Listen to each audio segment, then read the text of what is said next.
It's crazy to think it's been like 5 years since we actually had a Star Wars movie. I don't think when Disney bought the rights to Lucasfilm, specifically for Star Wars, they imagined that they would go this long in between Star Wars films, but the brand is severely tainted at this point, and let's face it, Kathleen Kennedy, as the president of Lucasfilm, has been a big bust, doesn't seem to understand what Star Wars fans actually want, delivered a lot of really bad narratives, a terrible trilogy that has pretty much tainted the brand probably forever. Will it be able to bounce back? Perhaps, if Bob Iger has something to do with it. It felt like Kathleen Kennedy was trying to will a Rey Palpatine movie into existence, mentioned it at Star Wars Celebration. Then we had just a weird set of, I guess, PR campaigns with her and Sharmeen Obaid-Chinoy and obviously Daisy Ridley. Did not go over well. In fact, I would say the director did more harm than good to the potential of the movie coming forward. And now we have the Grogu and Mandalorian movie being fast-tracked, probably under the guidance of Bob Iger himself, because Star Wars needs a hit. They need something to get people back into theaters, because it's not supposed to be a streaming television property. It's supposed to be a big-ass movie franchise. In fact, it's supposed to be the most successful, widely revered movie franchise in the world. It certainly isn't that anymore. Certainly has been overtaken by the MCU, something else that Disney is having some problems with. And we know that Bob Iger has killed some projects. A lot of people are speculating on what those projects could be. It sounds like the speculation around Shang-Chi 2 being cut is wrong. In fact, I think they have a date that they're actually going to start filming that movie. I think that's a really bad idea. But there's a lot of buzz about another project being canceled in Star Wars, and that would be the Rey Palpatine movie. And this is coming after earlier rumors, right after that PR campaign that went really, really poorly, that the movie had been delayed indefinitely. On X, formerly known as Twitter, Empire City are claiming that the Rey Palpatine Star Wars movie has been totally scrapped by Disney, and that Daisy Ridley has yet to be told about the decision. I keep hearing that one of the projects that Bob Iger and Disney mentioned this week that they have quietly killed off but haven't made public is in fact the Rey Star Wars movie. They haven't even told Daisy Ridley. Well, I hope that Daisy Ridley was able to cash that check and be paid in full on that one. This was always a bad idea when they mentioned it, and they talked about the future of Star Wars at Star Wars Celebration, and they mentioned the Rey Skywalker movie. I kind of talked about the 3 or 4 projects they had mentioned at the time. I did a video and I was like, there is no way we're ever going to see a Rey Palpatine movie hit the big screen. There's no enthusiasm for that character. There's no love for the character. There's no joy surrounding that. There's actually no real need for that movie because it's basically a franchise killer. She already killed the franchise. You probably shouldn't focus on trying to kill it harder, which is basically all that would do. Now, I've got nothing against Daisy Ridley herself. She seems like a genuinely nice person. It's just unfortunate that, Rian Johnson came in and basically ruined her character arc and everything that the character could have been. And it's not like J.J. Abrams had really set the character up for a whole lot of success, because she was basically a Mary Sue do-it-all in the first movie as well. But Rian Johnson just killed any hope of that character ever working, along with a lot of other characters. It's not like John Boyega's Finn is ever going to get to star in his own movie, even after the strong showing from J.J. Abrams, just because of what Rian Johnson himself did. So it sounds like that has likely been scrapped by Bob Iger and Disney, and this only makes sense. Like I said, I could only see this movie ever seeing the light of day on Disney+. There was just no need for it. There was never going to be a box office ready to embrace the Rey character in mass. And at this point, Kathleen Kennedy and her shenanigans and her machinations within the Star Wars franchises probably cost Disney, a couple $billion, not only with box office receipts, the net worth of Lucasfilm at this time, toy revenue, all that kind of stuff has just been kind of killed off by that trilogy. And it was never going to happen. But there are other reasons why this thing was likely scrapped, because it was a snake-bitten project from the very beginning. Many issues with this project initially seemed to reside in creative differences between screenwriter Stephen Knight and Lucasfilm. Rumors are that a draft had originally been written for the movie, but Lucasfilm gave Knight so many notes that he had to start from scratch. These issues with Knight came only 2 years after development on the film started, and various drafts had circulated with different writers, including Damon Lindelof and Justin Britt Gibson. Both eventually exited this untitled Rey Skywalker project. Knight came aboard soon after. And that is an auspicious start indeed, where you have your initial writer bails on the project, the next writer bails on the project, you bring the next writer in and he bails on the project as well because he's working on the Peaky Blinders movie. Nothing against Peaky Blinders. It certainly has an audience and it's a very well-established program that a lot of people love, but it's not exactly a Star Wars caliber when it comes to the potential benefit to a writer or something like that, or at least that's the way it used to be. And it sounds like this thing was just kind of snake bitten from the very beginning. Just really bad ideas from Kathleen Kennedy all around, just thinking that they could do a movie like this, not really having an idea for what the movie should be, not being able to get along with writers, which has been something that has plagued Lucasfilm under Kathleen Kennedy. How many Star Wars movies and trilogies have been announced under Kathleen Kennedy that basically never even saw the light of day? You know, the Solo movie wasn't supposed to be a fucking Opie Taylor movie. You know, it was supposed to be Lord and Miller. We didn't end up getting that one.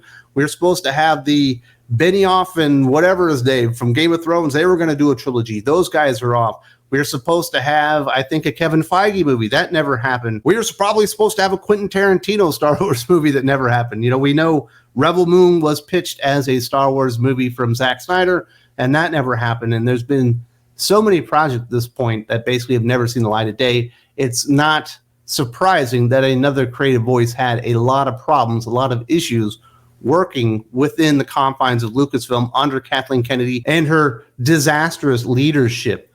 Now, there was another problem. It was the director herself, and it wouldn't surprise anyone if part of the decision to supposedly scrap the Rey movie has to do with comments from Sharmeen Obaid-Chinoy, all of which went viral, including one where she proudly exclaimed that her goal was to make men uncomfortable, and another where she stated it's about time that a woman shaped a Star Wars movie, apparently being completely oblivious to the character of Princess Leia. General Leia has been in a lot of those Star Wars movies. Obviously, she certainly helped shape the Star Wars universe. If you go back to the prequel trilogy, Padme was there, and she helped shape the Star Wars universe.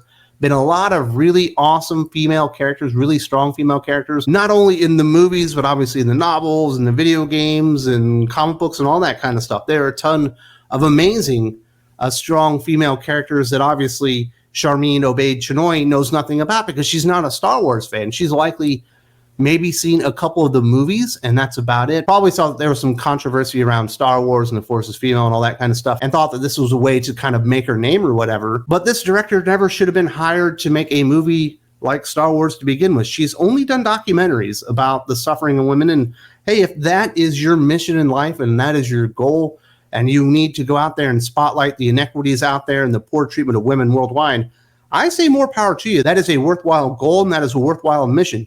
You're not exactly trying to entertain people there. You're not exactly doing a giant sci-fi space opera when you're doing those type of documentaries. So basically, she had no talent or skills associated with making a movie on this scale, which is something that has certainly backfired on Disney over the years. And one of the reasons that the MCU and Marvel Studios is not the juggernaut now that it was just 3 or 4 years ago, because they thought they could just grab any Tom, Dick, and Harry that checked the right diversity boxes or whatever, throw them into the MCU, and it would be successful because the MCU is the brand and you don't actually have to deliver good movies or whatever. And certainly I do think that's one of the things that's plagued Star Wars as well.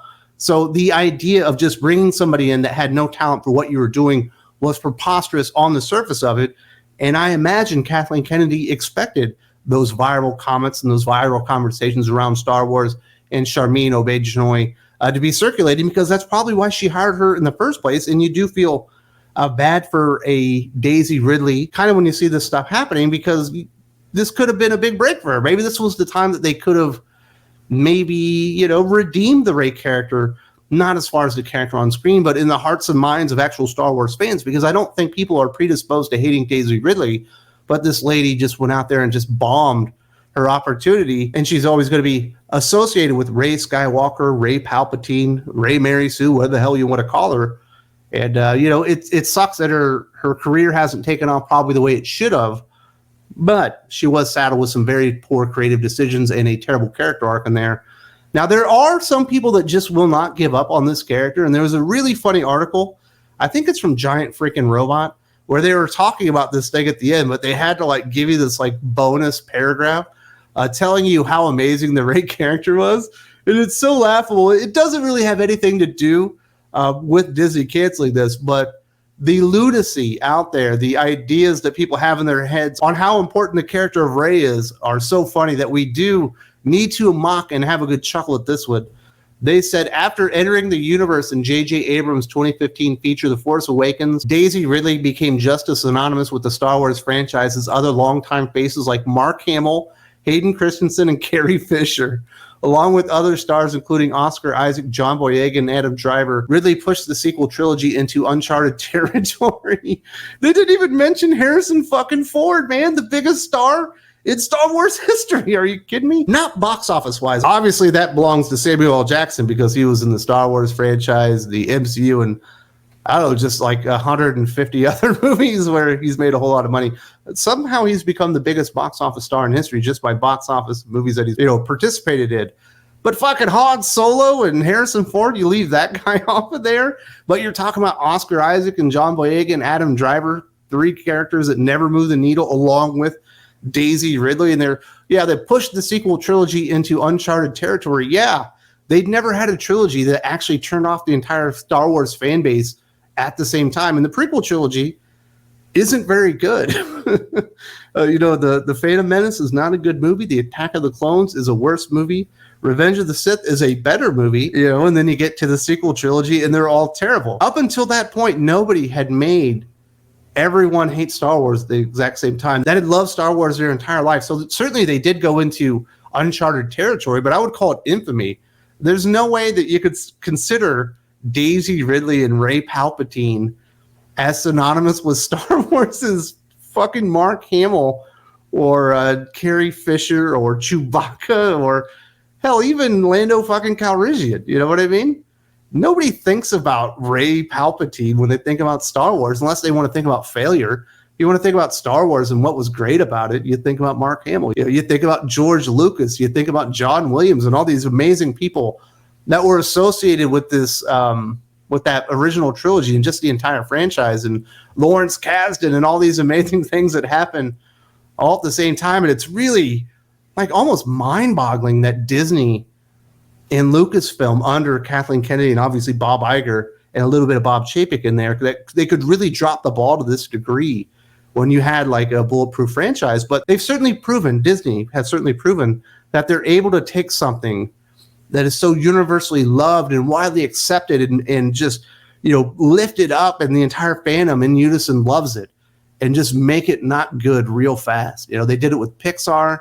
They certainly done it with Marvel Studios, and the worst example is Lucasfilm and Star Wars. But some people will not let go and will not accept that Daisy Ridley and Rey Palpatine was not successful. It's not synonymous with Star Wars, at least in the minds of people that actually like Star Wars. So pretty ridiculous stuff there. If you would like more conversations around comic books and pop culture and geek culture, stuff like that, I do want to invite you to go check out the Patreon. There's a link in the video description. If you haven't seen that yet, we got a lot of podcasts over there. We are limited on time over here on YouTube, but on the podcast, we can go as long as we want. There's over 8 hours of brand new material every single week. And there's 4 weeks in a month. So we're talking 32 hours of new programming every single month, all on the Patreon. A great value. Go check that one out. And there's a lot of fun stuff there. I can't wait to see you there as well.